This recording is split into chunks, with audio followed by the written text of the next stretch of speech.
السلام عليكم ورحمة الله وبركاته. ازيكم حبايبي؟ عاملين ايه؟ يا رب تكونوا بخير. تعالوا نعمل مع بعض الوصفة الجميلة دي، جدا جدا هتعجبكم. شايفين الجمال؟ طرية وهشة كده وجميلة جدا جدا. تاكلها بشاي، تاكلها بلبن، جميلة جدا. تتعشي بيها بحتة جبنة زي ما تحبي. الفطائر دي جميلة جدا جدا، او القرص دي زي ما تسميها. المهم حاجة جميلة خالص كده وزي العسل، زي ما انتم هتشوفوا كده. انا حشيها كده مكسرات، ممكن تحشيها جبنة، ممكن ما تحشيهاش خالص، يعني تعمليها زي ما تحبي. تعالوا اوريكم الطريقة واقول لكم المقادير بتاعتها. اول حاجة هنصلي على النبي عليه الصلاة والسلام، وهنجيب كوباية من اللبن زي ما انتم كده شايفين. هنحط كوب من الحليب بس يكون دافي يا بنات. وبعد كده معايا 3/4 كوبايه من السمنه. هاخد نص الكميه، او هخلي معلقتين كده الم بهم العجينه. نزلت بنص الكميه من السمنه كده، خليت معلقتين منها، ونزلت بمعلقه خميره كده حلوه، او كيس من الخميره اللي احنا بنشتريه ده، ماشي يا بنات. ونزلت بحبه معلقه سكر كبيره. هنقلب الحاجات دي كلها مع بعضيها، وبعد كده هننزل ببيضة. بس لو وصلنا لحد هنا كده في الفيديو ما تنسوناش بلايك وباشتراك. لو مش مشتركين عندنا في القناة تشتركوا عندنا في القناة عشان يوصلكوا كل جديد ان شاء الله. يعني هنرجع لكم كده بوصفات جميلة جدا جدا هتعجبكم بإذن الله. هننزل كده ببيضة. البيضة دي كده صغيرة خالص يا بنات، ممكن تحطيها ممكن تستغني عنها. هنقلب كده كل المكونات دي كده، البيض مع الخميره مع السمنه مع اللبن، كله كده ندوبه مع بعضيه. وبعد كده هننزل بنص كوبايه تاني من الميه، بس تكون ميه دافيه برضو، فتره يعني مش سخنه، فتره ميه فتره كده فتره. بعد كده هنزل بكميه الدقيق. بعد ما هننزل بكميه الدقيق كده يا بنات، هننزل عليها بمعلقه من البيكنج باودر. هننزل دلوقتي بالبيكنج باودر، وهننزل برشه الملح زي ما انتوا كده هتشوفوا. ادي المعلقه من البيكنج باودر، ايوه زي ما انتوا كده شايفين اهي كده. بعد كده هننزل برشه الملح، هنقلب كده. وبعد كده هننزل برشه الملح يا بنات زي ما انتوا كده هتشوفوا.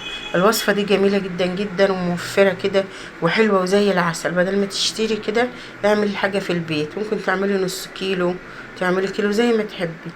ممكن تعمليها وتحطها في الفريزر وتاخدي منها في الصبح، كل صبح تفطري، او لما تحبي تتعشي. حلوه جدا جدا بالجبنه. انا هطلع كده الاسباتوله وهنعجنها يا بنات. الدقيق، في دقيق بياخد ميه كتيره سوائل كتير، وفي دقيق ما بياخدش يا بنات. عشان معيار، في ناس بتقولك انا حطيت معيار الميه لتر، حطيت مش عارفه كوبايتين. لا، ده في دقيق بيحب الميه وفي دقيق ما بياخدش ميه خالص، على حسب نوع الدقيق يا بنات. المهم احنا هنفضل نعجن كده في العجينه كده. هنعجنها عجنه كده كويسه. وبعد كده هلمها بمعلقتين السمنه زي ما انتوا كده شايفين. هنخليها عجينه لينه، مش هنخليها عجينه يابسه. هنخليها عجينه لينه عشان القرص بتاعتنا تبقى طريه معانا.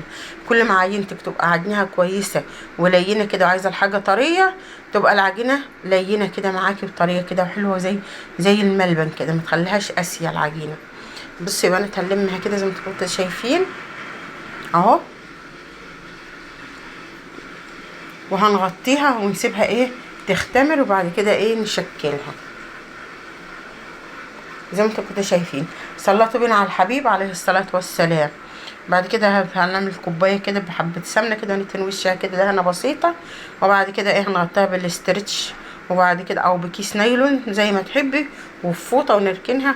الجو حر مش هتاخد اي وقت كده، هتختمر بسرعه بسرعه زي ما انتوا كنتوا شايفينها. هنغطيها باسترتش راب كده، وهنركنها على جنب. لو ما عندكيش الاسترتش راب ده، بكيس بتاع التلاجة تفرديه وتحطيه فوق وشها، ونحط عليها الفوطه وتركنيها على جنب، وهتبقى 10/10 اهو يا بنات شايفين اهو. هنركنها كده على جنب لمدة كده ربع ساعة، نص ساعة، على حسب التسائل بتاعت ربنا. بتختمر بسرعة، الجو حر بتختمر بسرعة. جبنا كده الطبلية بتاعتنا الجميلة دي كده، بطبلية زمان دي كده، ونقعد نشكل عليها، بدل ما احنا واقفين كده يا بنات على الرخامة كده اهو زي ما انتوا كده شايفين. هنجيب كده ايه، فرشنا المفرش ده عليها كده، وعلى الطبليه بتاعتنا الجميله دي، طبليه زمان دي كده الحلوه الجميله دي، وهنشكل عليها العجينه ونقطعها عليها كده. بسم الله ما شاء الله، يعني حاجه كده يعني فاخر من الاخر. مش شايفين العجينه عامله ازاي؟ زي الملبن. الله اكبر عليها اهو. بسم الله ما شاء الله، الف هنا وشفا. العجينه جميله جدا جدا بسم الله ما شاء الله. والقرصه تشوفوها زي ما شفتوها كده في الاول، طريه وهشه وزي العسل، وجميله جدا جدا بالجبنه بالشاي زي ما تحبي. عاوزه تحشيها جبنه تبقى حشوتها منها فيها، عايزه تسيبيها ساده كده ماشي، مفيش مشاكل. بصوا يا بنات العجينه عامله ازاي، جميله جدا جدا جدا بسم الله ما شاء الله، الله اكبر. كده شكلناها زي ما انتوا شايفين. انا بفردها كده مستطيل يا بنات، كده زي الصينيه كده، وبجيب السكينه كده وفي النص كده، وبقطع كده كم قطعه كده في النص، وبلفها، وتبقى عامله زي ما انتوا كده شايفين بالشكل ده. الشكل ده مش عارفه اتحذف ليه. وبعد كده بتطلع بالشكل ده، بطن وشها كده بصفار بيضة، وبنحطها في الفرن بتطلع بالشكل الجميل الحلو اللي انتوا شايفينه ده كده. يا رب يعجبكم الفيديو، ولو اعجبكم الفيديو ما تنسوناش بلايك واشتراك. والسلام عليكم ورحمة الله وبركاته، واسيبكم في رعاية الله وامنه، وتشوفوا باقي الفيديو جميلة جدا جدا، وشجعونا كده بكومنت حلو كده منكم زي العسل.